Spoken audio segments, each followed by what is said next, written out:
Another source of fame for Bursa. Blades tempered out of steel and fire. A centuries-old tradition and cultural heritage. Bursa knives, created through the honest toil of master craftsmen.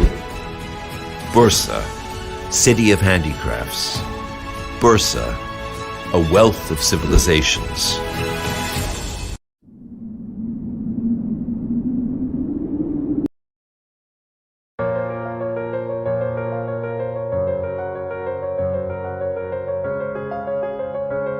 I am Bursa. I am a World Heritage Site from the depths of history. I am a depository of civilizations on the foothills of Mount Uludağ. I am the ancient capital of the Ottoman Empire and its enduring spirit. I am Bursa. I am the prayers and calligraphy of the Ulu Mosque. I am the tiles and ceramics that give the Green Mosque its name. I am the houses of worship in Iznik, once home to Romans, Byzantines, Seljuks, and Ottomans. I am the Muradiya Mosque complex, where life and death, dreams and reality, poignance and joy are contemplated. I am a boundless land of legends, the living cultural heritage of Jumalı-Kızık, the sun setting on Gölyaza Lake. I am nature's gift to humanity. I am the color green in all its shades.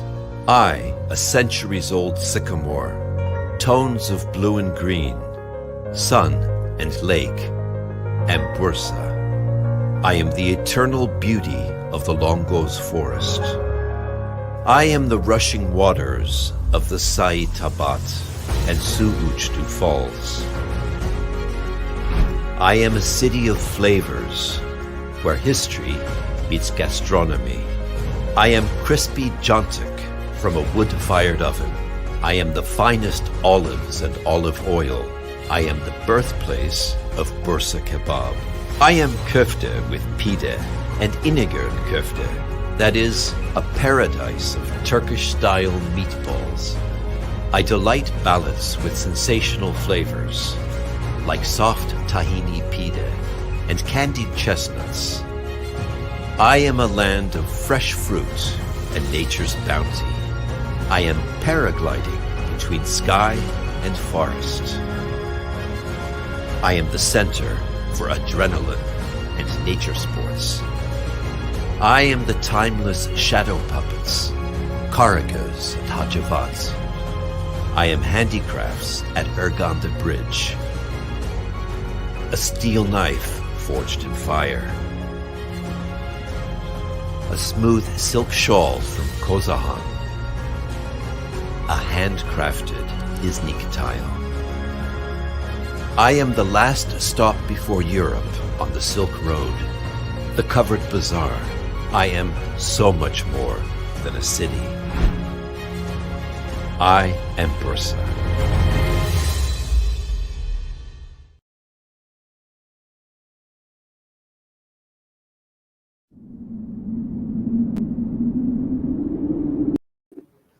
Hello to everyone. Welcome to our program again. My name is Zeynep Özerol. We invite Professor Mitra from Michigan State University to make his speech about energy storage to support renewable generation. Professor Mitra has over 200 publications and patents in the power systems area. He is co-author of the book Electric Power Grid Reliability Evaluation Models and Methods, and of IEEE Standard 762, a standard on reliability reporting. Now I leave the floor to chairman of the session, Professor Aydogan Ozdemir.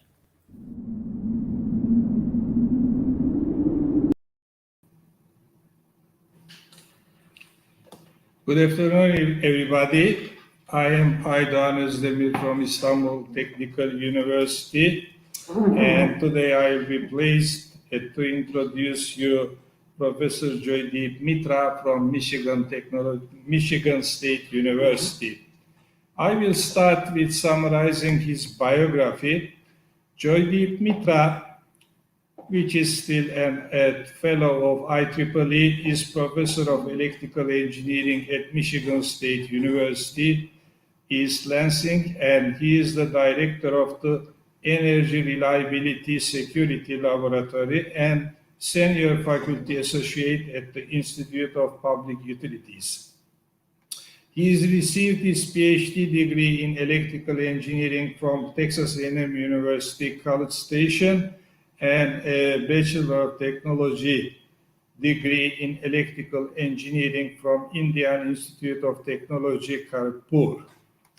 He has 5 years of industry and consulting experience ranging from power system hardware installation to modeling and simulation of energy markets and 20 years of academic experience. Professor Mitra has conducted research in power system modeling, analysis, stability, control, planning, and simulation, and is known for his contributions to power system reliability analysis and reliability-based planning.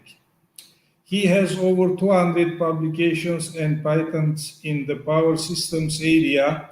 He is co-author of the book entitled Electric Power Grid Reliability Evaluation, Models and Methods, and of IEEE Standard 762, a standard on reliability reporting. Now, today his speech will be about very important, very hot topic of power systems, which is about energy storage to support renewable generation. And before starting his presentation, I wish that we will meet in the future in face-to-face meetings. His presentation will be from the video and he will be available for the prospective questions after the presentation. Okay, this is the time of presentation. Let's start.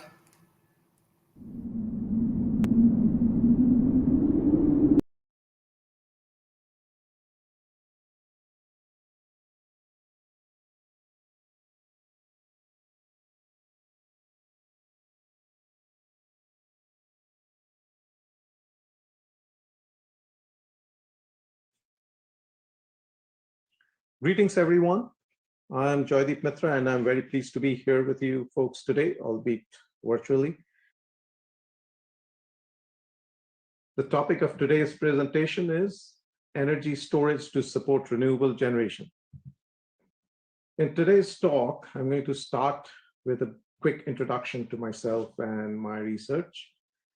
Then I'll continue with a description of the global renewable energy outlook today. Then I'm going to move on to variable generation and the challenges we face today in integrating variable generation. In particular, I'm going to talk about ramping rates and ranges, the problem of variability and means of mitigating it, and the impact of variable generation on grid frequency stability. Then I'm going to talk in some amount of detail about the utilization and sizing of storage in assisting with integration of renewable generation. In particular, I'm going to talk about storage sizing for reliability and storage sizing for frequency stability. This part of the talk may get a little technical, but it's not particularly important for those of you who are not in the field and don't follow it very closely. I'm not going to spend too much time on the technical part, but I'm going to move on quickly to the results and interpreting the results so you know the relevance of this to today's topic. Finally, I'm going to end with some concluding remarks. As an introduction, I'm the director of the ERISE lab at Michigan State University. If you look at the top right of the screen, you'll see the logo of the ERISE lab, and on the left, there is the logo of Michigan State University. Well, one of our logos anyway. I've been in this business for about 25 years, a little longer than that actually, and I'm known for my contributions to reliability and reliability-based planning. Before I begin today's talk, I would like to acknowledge the students who have contributed to this body of work. Now, the work on which I'm reporting here today has been performed entirely by my former students. The last of them graduated only a couple of months ago. But here is a list of my former students who have contributed to this body of work. Many of them are in academia, and some of them are in national labs and other research institutes. As I speak about the global outlook of renewable energy today, I'd like to start with the growth of renewables in worldwide energy production. The yellow strip at the bottom shows how non-hydro renewables have grown. Now, hydro has also grown. The green strip that you see here at the bottom is hydropower.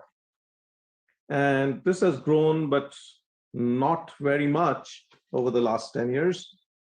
But we can see very clearly how the renewables have grown. Now, the yellow line in the middle is not meant to divide this gray area representing fossil fuels. This line shows the percentage or the share of renewable energy as it has grown over the last 10 years. This will become clearer when I show you how much it was in percent 10 years ago and how much it is today. It has grown about 8.7% in 10 years, as you can see, which is quite significant. Let us now examine what technologies constitute the renewables and how they have grown over the last 6 years. The first thing to notice is that 5 years ago, wind power was the dominant renewable resource. This changed about 5 years ago, and from 2016, solar photovoltaics have been the dominant renewable resource. Hydropower has remained a strong component of the renewable energy portfolio. Now we know that Turkey is one of the top 10 producers of hydropower in the world, right? I believe they have a capacity of more than 30 gigawatts. And even over the last year or so, I think Turkey installed about 2.5 gigawatts of new hydropower. So hydro remains a strong component of renewable resources. The remaining technologies, making up about 1.5% of the renewable portfolio, consists of biopower, geothermal, ocean power, and CSPs. CSP stands for concentrated solar power. Let us examine some of the social and political factors that affect today's energy outlook. Two phenomena that have been influenced by politics and health concerns in recent and not so recent times, at least over the last couple of decades, are the increasing pressure to reduce coal generation. We know that coal contributes to significant pollution and adverse health effects. The second phenomenon is the fear of nuclear generation following the Fukushima event. Another factor that we've seen again over the last couple of decades is that the design and operation of electric markets, with their focus on economic and financial instruments, have undermined the operational efficiency from an engineering perspective.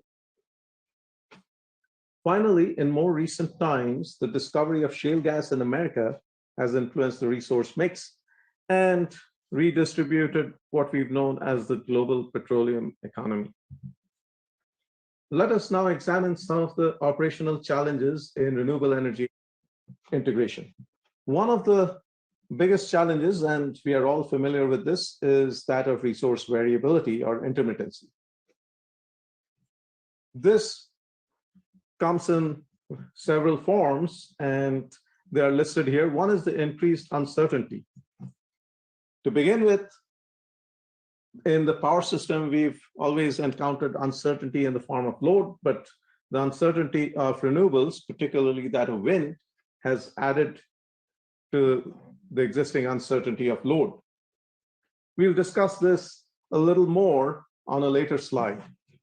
Another is the increased need for ramp rate, which has to do with how quickly conventional generators can ramp their production up or down, and the increase in an overall ramp range. Another factor that has been affected is the regulation capability of the grid, or the ability of the grid to maintain a constant frequency, and the increased need for frequency regulation. This is another topic that we'll discuss in a fair amount of detail later in the talk. Decrease of base load and the impact on base load generators is another emerging factor, and we'll see more of this in the near future as we integrate more and more renewables. I have another slide on which I'm going to discuss this in some detail. Let's talk about the variability of wind and solar power. We know that wind and solar are both variable, largely because they are not available upon demand. For this reason, they're also considered non-dispatchable. A dispatchable resource is one from which we can get as much power up to the capacity of that resource as we want to whenever we need that amount of power. Now, wind and solar are both non-dispatchable and considered variable, but they have some differences in their behavior.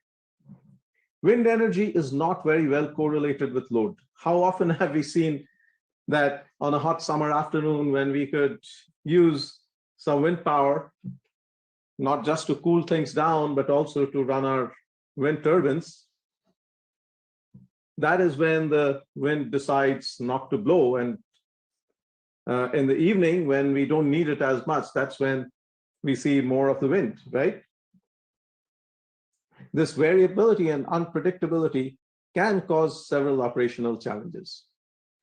Another attribute of wind energy is its low capacity credit or capacity value.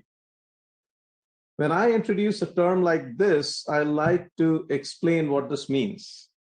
As you read these two ways of looking at what capacity value means, I'm going to go ahead and interpret this for you.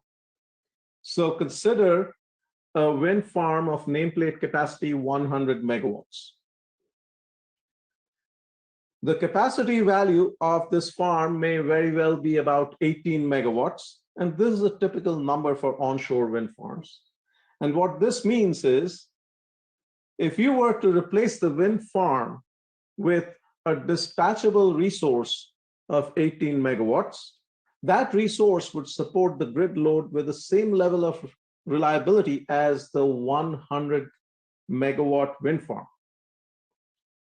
So in this case, the capacity value of the wind farm would be 18 megawatts, or if expressed as a percentage of the nameplate capacity, 18%.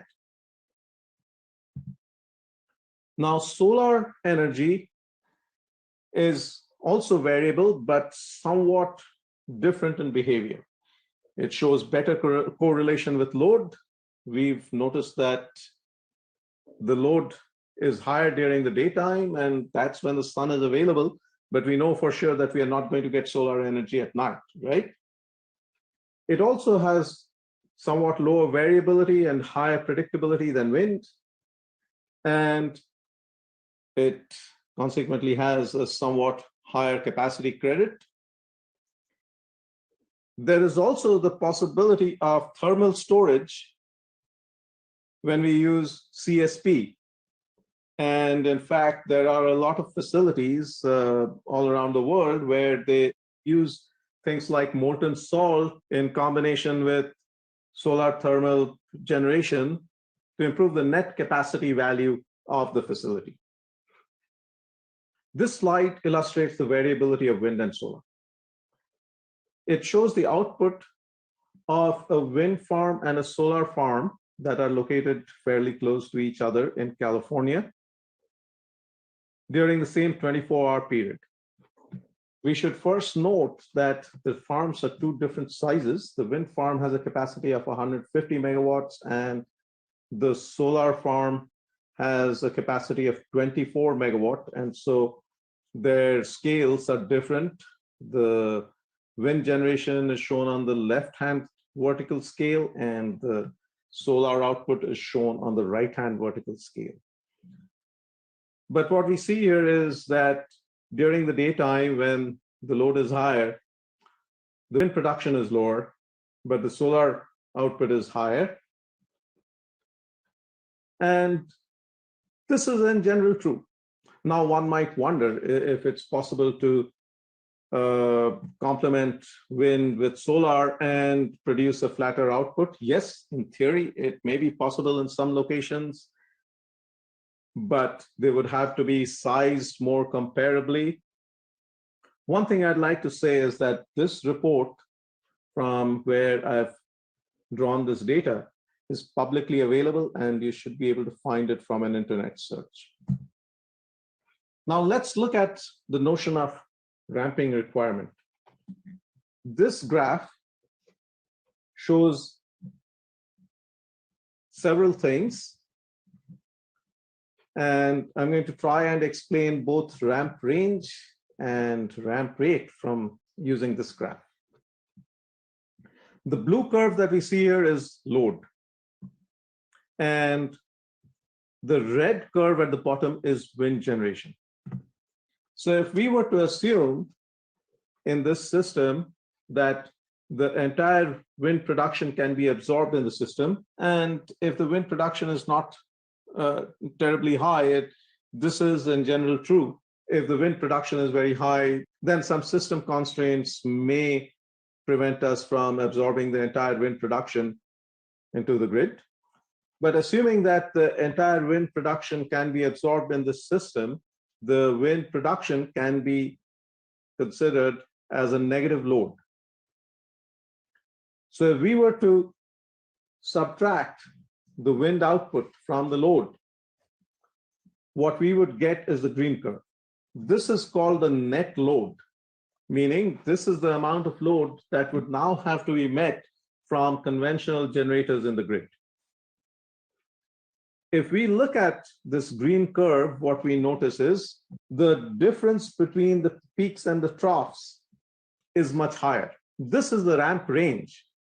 What this means is that now conventional generators would have to increase and decrease their outputs over a larger range. Considering that we now encounter an increased ramp range over the same periods of time, it also means that conventional generators would now have to increase and decrease their outputs much quicker than they used to without wind. Not all generators are capable of doing this, and hence, in recent years, we've seen a proliferation of conventional generators, such as gas turbines, that are capable of ramping up and down quite quickly. And that too has had an impact on the system, as we'll see later. So let us look at some means of mitigating this variability. Today, we have three different options for variability mitigation. One is to use storage to mitigate the temporal diversity. So when there's surplus wind or surplus solar production, we can store it and use it when we have a shortage of wind or solar production. The second way is to use aggregation or take advantage of the geospatial diversity. This is done using transmission. Very simply, it means that if we were to need wind power in Bursa, and the wind is not as strong in Bursa, but it's stronger in, say, Istanbul, if we have a strong connection between Bursa and Istanbul, we can import the wind from Istanbul and use it in Bursa, thereby taking advantage of the geospatial diversity. The third option is that of flexible loads, and it has given rise to a concept of generation following, and I have a separate slide to explain this.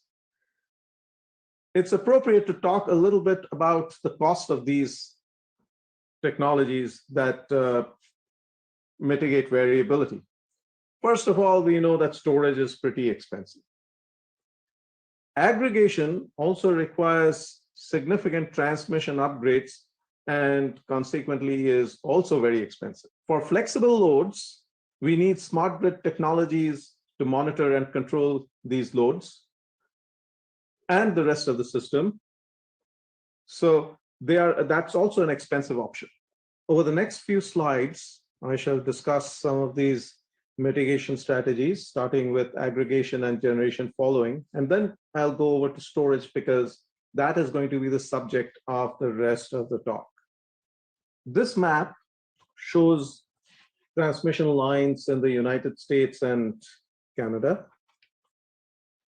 The green lines show the existing lines as of the year 2007. This study was performed by the National Renewable Energy Lab in the year 2007, and it evaluated the amount of new transmission that we would need to get to the Department of Energy target of 20% wind by 2030 using aggregation alone. So this study showed that we'll need about 13,000 miles of new transmission compared to what we had in the year 2007. And these new transmission lines are shown in red. The cost of this new transmission would be about $20 billion. So it's quite clear that the aggregation option is fairly expensive. Let us talk about the notion of generation following. Before we go on to the concept of generation following, I'm going to use the graphic on the left, which explains the present-day practice of load following. In the load following paradigm, what we do is we dispatch our generators to track the load as it changes daily throughout the week. In generation following, on the other hand, what we do is instead of following the load, we follow the generation as it becomes available from our renewable resources and dispatch our dispatchable generation and control our loads to track the total amount of generation available to us. And that is shown on the graphic on the right. So notice what it does to our base loading generating units. The base loading generating units are our nuclear, coal, and gas units that we run 24 hours a day, 7 days a week, to the extent possible. But in the generation following paradigm, some of these would need to be removed from our portfolio of generation. Now, this has reliability impacts too. And unfortunately, we won't have time to go into those impacts today, but these are known impacts on grid reliability. So now let us talk about energy storage systems.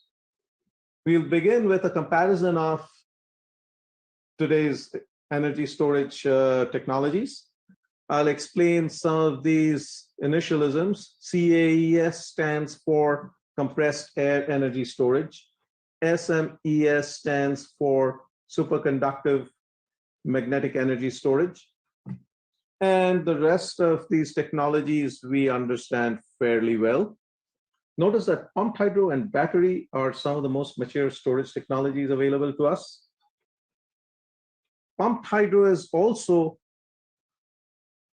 able to provide storage for the longest periods of time and at large scale in terms of power. So in terms of grid scale storage, pumped hydro is one of the best and most established storage technologies. Let us look at how the energy storage capacity is distributed across technologies. In the last year or so, we have noticed a slight increase in energy storage capacity. What we see here is that pumped hydro still accounts for over 90% of energy storage. In recent years, lithium ion has grown significantly. I've mentioned molten salt storage that is used in many places in combination with concentrated solar. Other electrochemical storage technologies include vanadium redox and different kind of zinc batteries and so on. But pumped hydro is still the dominant energy storage. Let us briefly discuss the challenges and opportunities in using storage before we move on to a more technical discussion. As we said earlier, the only economical grid-scale storage technology available today is pumped hydro, but it's difficult to add new pumped hydro facilities today because we have used up most of the locations that have the desirable geographic features consisting of an elevated reservoir and a lower reservoir. In fact, some of these installations are quite old and are being decommissioned. The other thing too is that pumped hydro is not always convenient for use with variable resources because of differences in scale and limitations in control capability. Traditionally, pumped hydro has been used in a manner that pumps throughout the night and discharges during the daytime, but both modes are in full capacity mode, so that if we had to coordinate with wind or solar, the charging and discharging would have to be more variable than the present day control capabilities permit. Now, in recent times, we've seen enormous investment in many other grid scale storage technologies because of these limitations in hydro. Particularly, vanadium redox has seen significant research as well as deployment in recent times. China has built a 200 megawatt, 800 megawatt hour vanadium redox facility in Dalian, and that is one of the largest facilities that has been constructed in recent times. Now we start talking about some of the more technical aspects. For example, how do we size storage to assist the reliability of the power grid? So let us examine this problem from a very basic standpoint. Can we determine the amount of storage required to meet a specified level of reliability in the grid? Now, when we have to size storage, we have to think of not just the power capacity in megawatts, but also the energy capacity in megawatt hours. How long can it support the grid at the level that is required? Once we understand the notion of sizing storage to meet a specified level of reliability, we can apply it to determining how much storage we need to mitigate variability. Before we go into some of these discussions, I'd like to show some of the references, the main references on sizing storage for reliability. I'd like to say that all the papers that I'm going to cite in this presentation are available at my website. I'm very easy to find through an internet search. Just enter my name on your favorite search engine, and you'll get to my website, and all these papers are available at my website. So let's introduce some fundamental concepts. Consider a system with availability A0, for which it is desired to increase the availability to A1. First, let's define the concept of availability. Availability is the probability that a component or system will perform its designated functions at a given point of time under the conditions in which it is designed to operate. Take a very simple example. Suppose you have a computer and you're not satisfied with the reliability of grid service to your computer, so you want to invest in an UPS. Without the UPS, the reliability or the availability of power to your computer, that is from the grid alone, is A0.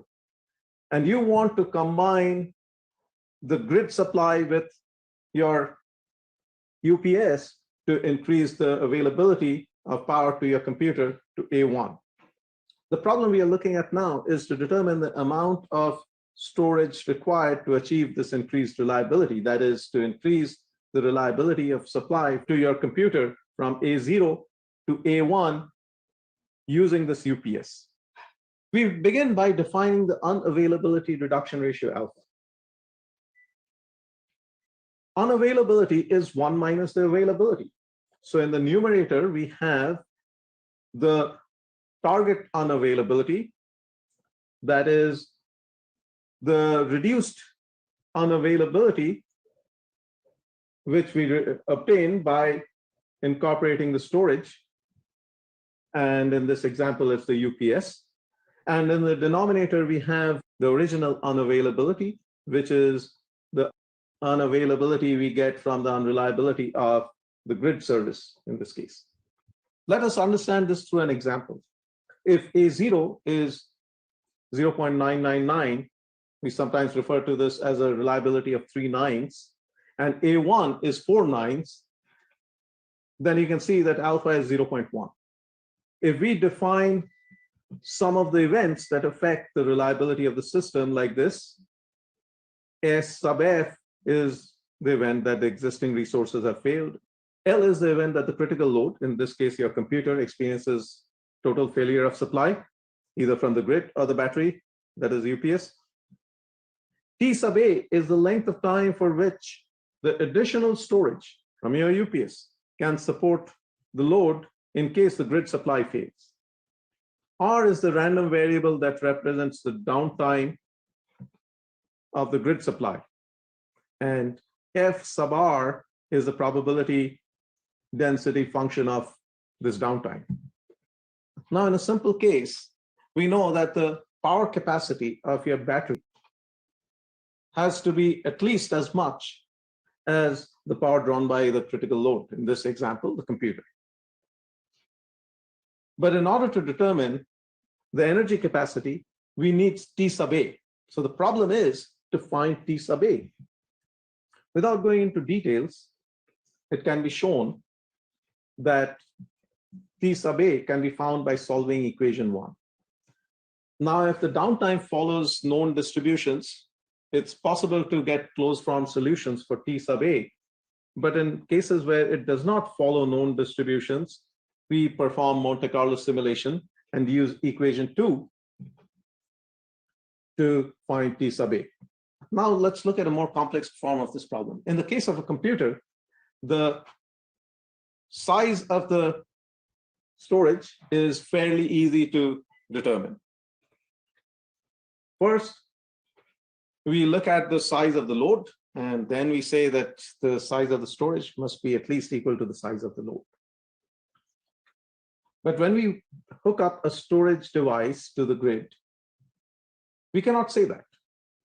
We cannot say, for instance, that the megawatt capacity of the storage must be greater than or equal to the total load connected to the grid. That would be completely infeasible. But we have shown that the power capacity and the duration can be calculated as follows.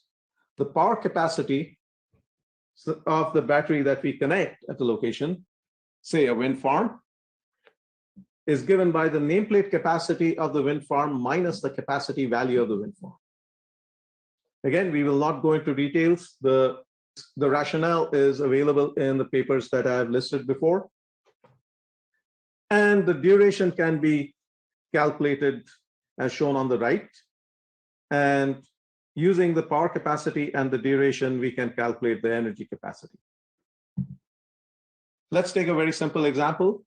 This reliability test system is often used in reliability studies. In this example, what we are going to do is we're going to select some locations based on where the wind capacity would make the most impact on the reliability of the system. And at each of these 5 locations, we are going to put a 200 megawatt wind farm. I've shown here some of the information that relates to the wind farm. We've used 100 Vestas turbines of 2 megawatt capacity each, and the mean time to failure of each turbine is 3,600 hours, and the mean time to repair is 150 hours. This gives us the reliability data for the wind turbine, and the correlation coefficient between the hourly wind variation and the load for the system is also given here. It's important to understand that we are not installing 5 different wind farms, but we are testing the performance of the system by placing the wind farm at each of these buses at a time. What we see here is, by using the method we've described earlier, we find a target LOLP, or loss of load probability, and we find that for the 200 megawatt wind farm, given the location and the wind speed characteristics, the power capacity determined from subtracting the capacity value of the wind farm from the nameplate capacity of 200 megawatts is 157.5 megawatts. Okay, and based on the location, the unavailability reduction ratio changes, of course, and that is the impact of the transmission system. And we can calculate, using the formula seen before, the number of hours for which the storage of 157.5 megawatt must run in order to maintain the target reliability. And when we implement this storage and run our Monte Carlo simulation again, we get the loss of load probability as shown on the rightmost column. What we should notice is that this amount of storage, given by power capacity of 157.5 megawatts and energy capacity of 157.5 multiplied by T sub A, which is different for each of these locations, does allow us to approach the target reliability with a fair amount of accuracy. Next, let us try to understand the impact of reduced inertia on grid frequency regulation and how we can mitigate this impact using storage. We know that secure and stable operation of the grid relies a lot on the rotational inertia and the governor characteristics of conventional turbine generators. It can be understood very simply from this graphic on top, where we have a turbine generator system. Now we know that the turbine and the rotor of the generator has a certain mass or moment of inertia, and it stores energy equal to half times j omega squared, where j is the moment of inertia and omega is the rotational speed of the turbine in radian per second. This we know from basic physics. Now in the generator, we input mechanical power and we extract electrical power. In the steady state, PM equals PE, ignoring the losses. Now in the case of a disturbance, let's say PE becomes larger than PM because of switching in a large load, then where is that excess energy going to come from? It's going to come from this stored energy, and it is going to reduce the speed or the frequency of the turbine generator system. Conversely, if PE becomes lower than PM, then the speed of this turbine generator system increases because now more energy is being accumulated in the energy of the turbine generator system. It is easy to see that if the moment of inertia is large, then the frequency variation is small. This is how we've traditionally maintained the frequency fairly constant in the system in the presence of load variations. That is through the collective inertia of all the conventional generators in the system. But now a lot of these conventional generators are now being displaced by variable resources which contribute very little to inertia. And A consequence of this is that our frequency regulation capability is diminishing as more and more renewables are integrated. So one solution is to integrate storage. And this graphic on the bottom shows how we can integrate storage. We know that most renewable resources are interfaced with the grid using inverters. And if we inject storage at this point, again, we won't go into the technical details, then we can simulate the stored energy of the turbine generator system using the storage device. This is called synthetic inertia. We are now going to discuss some of the work that we have done in determining how much storage should be integrated into the grid to provide synthetic inertia to make up for the loss of real inertia. Again, here is a list of some of the main resources that describe the work that I'm going to briefly discuss over the next few slides. And again, these are also available at my website. Now, before I describe our approach, I'd like to talk briefly about optimal power flow, which is something that is used in the hour-to-hour operation of pretty much every system. This optimal power flow consists of an optimization with a problem objective. In pool operation, this objective usually involves minimizing the generation production cost. In competitive markets, it involves maximizing the social welfare function. But the structure of the OPF is usually very similar.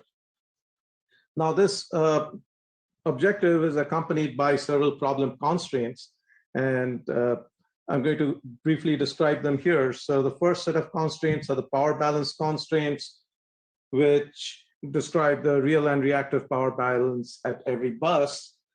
The next set of constraints shown here are the security constraints, which has to do with the production limits on individual generators in both real and reactive power, as well as the voltage limits at different nodes in the system.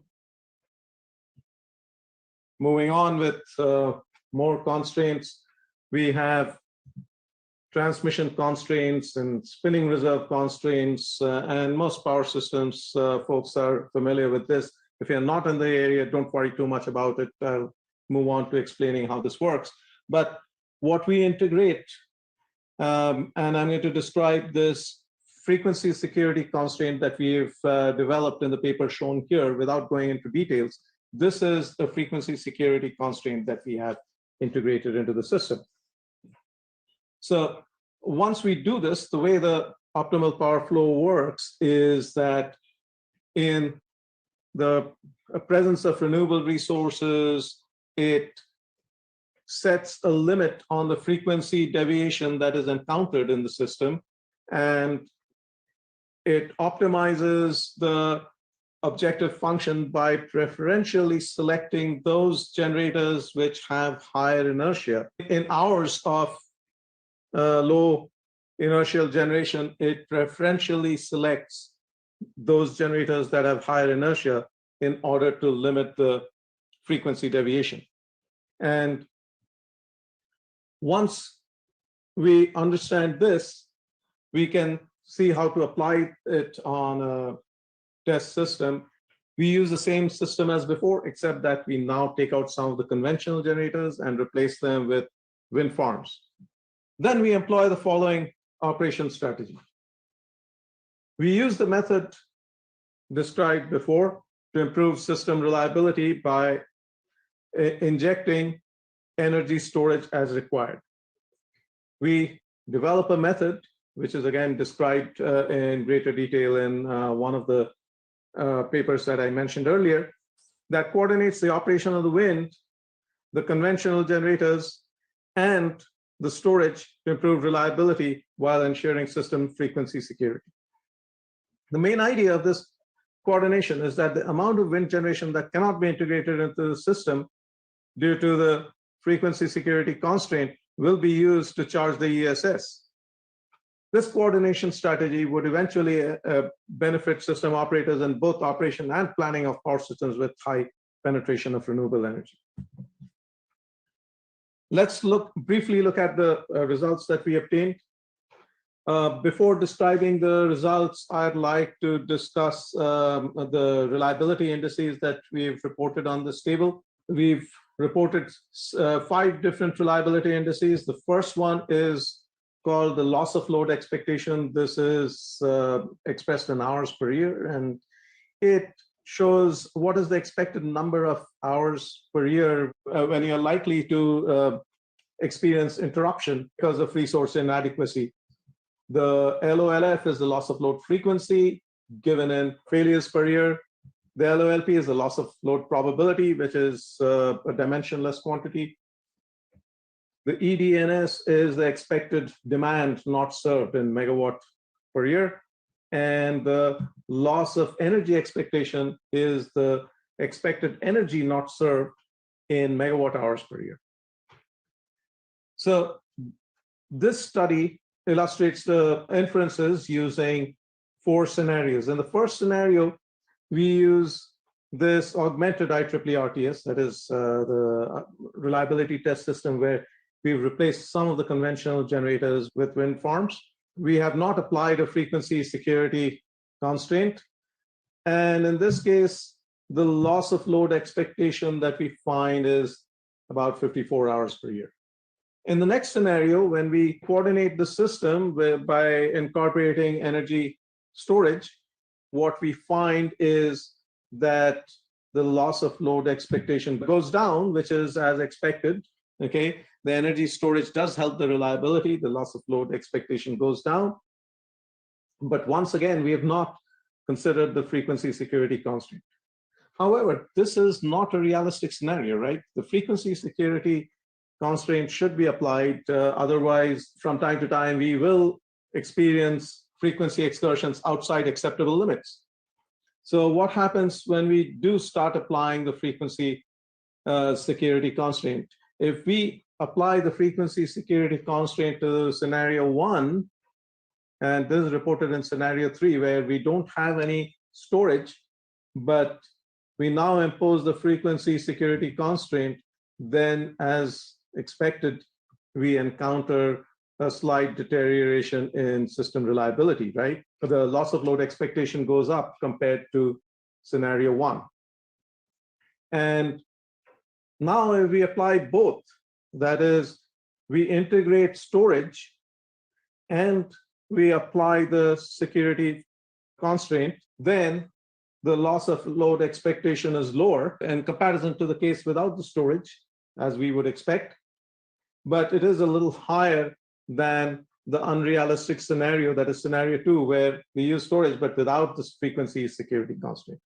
So this is really where the system is going to be in terms of performance. Scenario 4, if we correctly implement the frequency security constraint and make sure that the grid frequency does not go outside acceptable limits, and we also use energy storage to help make up for the displaced inertia. That wraps up the technical discussion, and I'd like to conclude this talk with a few concluding reflections.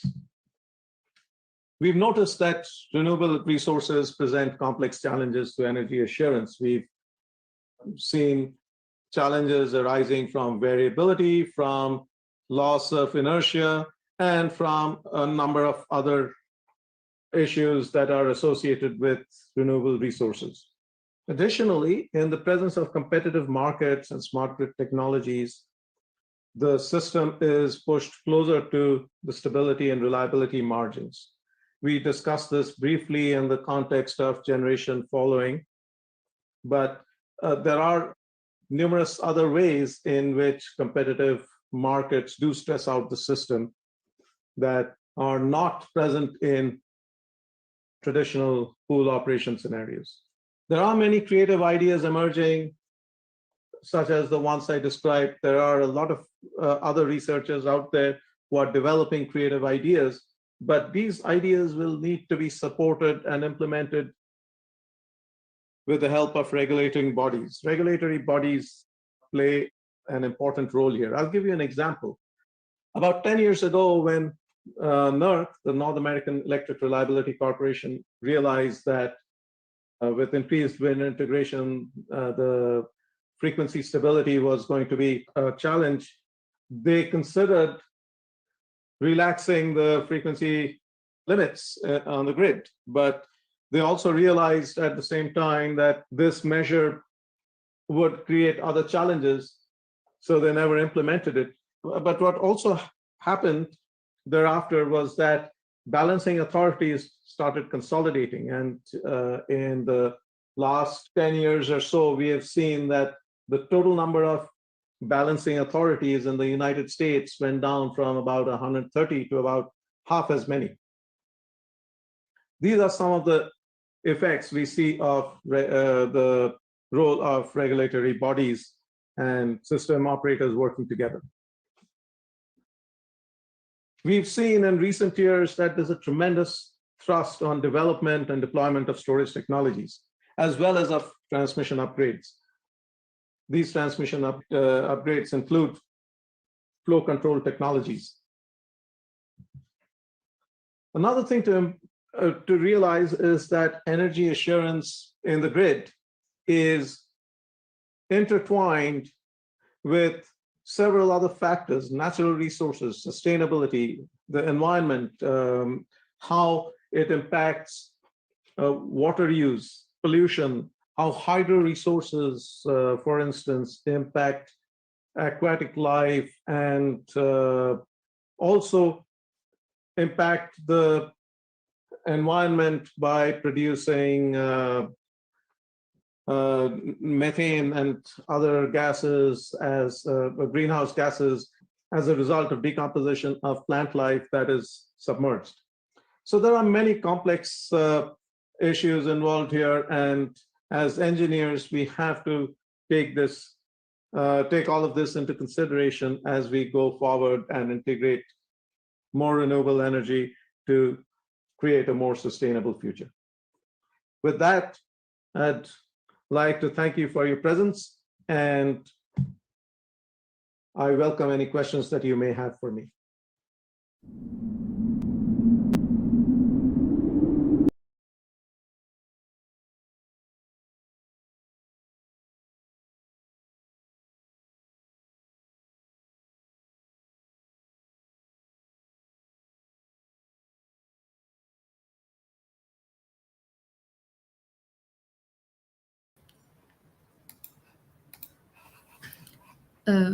Mr. Ozdemir, can you hear me? But we can't hear you, so could you please your microphone open? Okay.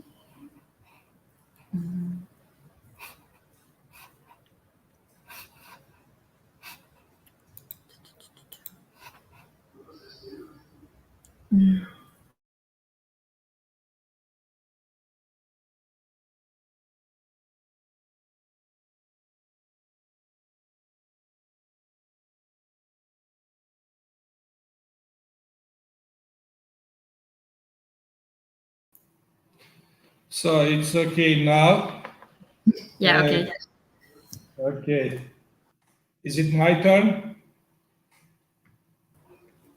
Yes, now your Okay, turn. Professor Mitra, thank you. Thank you very much for your interesting presentation. We have very limited time. We have one question, and then I will ask one more. I will ask your idea if we have time. Please repeat the question to the screen.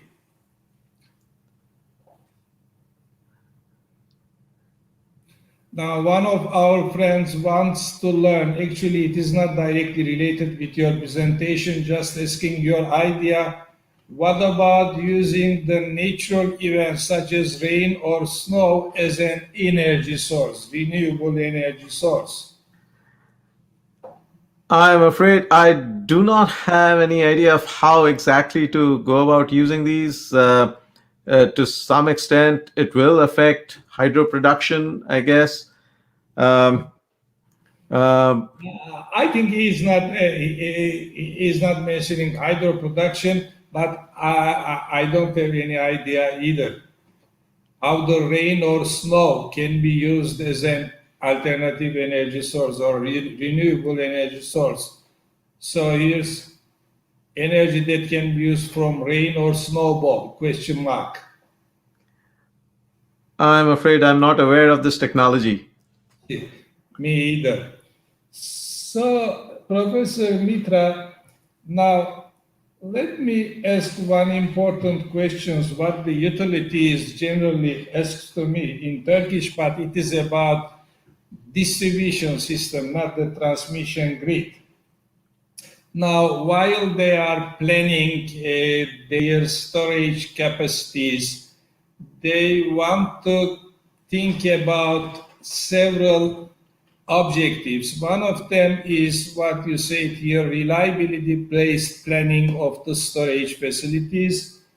Another one is, as the wind energy is not strongly correlated with the load, maybe, I don't know, wind power based planning of storage facilities, or the slope of the net load curve, or simply load based planning.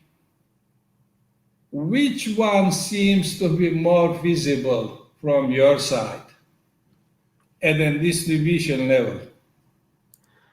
At the distribution level, if we have relatively small wind farms, wind facilities, it may be possible to use things like lithium ion, which is being used quite a bit these days in distribution systems, since lithium ion does not have to be in the hundreds of megawatt range. For a few megawatt lithium ion battery facilities, it's possible to design these to help mitigate some of the variability of wind, and the method that I described in the reliability based sizing approach, that can also be extended to mitigating the reliability of wind. If the size of the wind farm is not very large, if it's a few megawatts, as you would expect in a distribution system, then it may be possible to do that with lithium ion battery systems. Now, in Turkey, most of our wind farms has the capacities less than 1 megawatt, as there are some incentives for that kind of small-scale wind farms. Yes. In case, so another question is, which reliability in this do you think that will be better for that kind of storage planning issues? When we are trying to reduce the variability and use the storage to smooth the output, we can either use the probability, or in some cases, based on the size of the load, we could try to use the loss of energy expectation. And I found that the loss of energy expectation is fairly well correlated with SAIDI, which is a distribution system index that is often used for distribution system planning purposes. So I got my answer. I was curious about energy-based or load-based. So you mentioned that energy-based. And we have sessions at 5 o'clock just now, so I have to stop at this point. Once again, I want to express our best wishes and thanks on behalf of LEGO Organization Committee, and hope that we will find the occasions of meeting in face-to-face meetings in the future. Thanks, Professor Mitra. Thank you very much for inviting me for this talk. I visited Turkey and last time I visited Turkey was 9 years ago, and I'm looking forward to visiting again sometime when the opportunity arises. Thank you very much. The distinguished lecturer, and we can find that always we can find the means for your visits. Thanks a lot. Thank you. Thanks.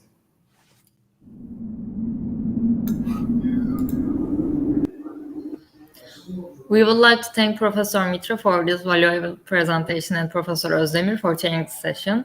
Now we will continue the program with our Zoom sessions. You can join the sessions by clicking the Zoom links in the ELECO 2021 program. And see you again in our YouTube session at 6:30 p.m.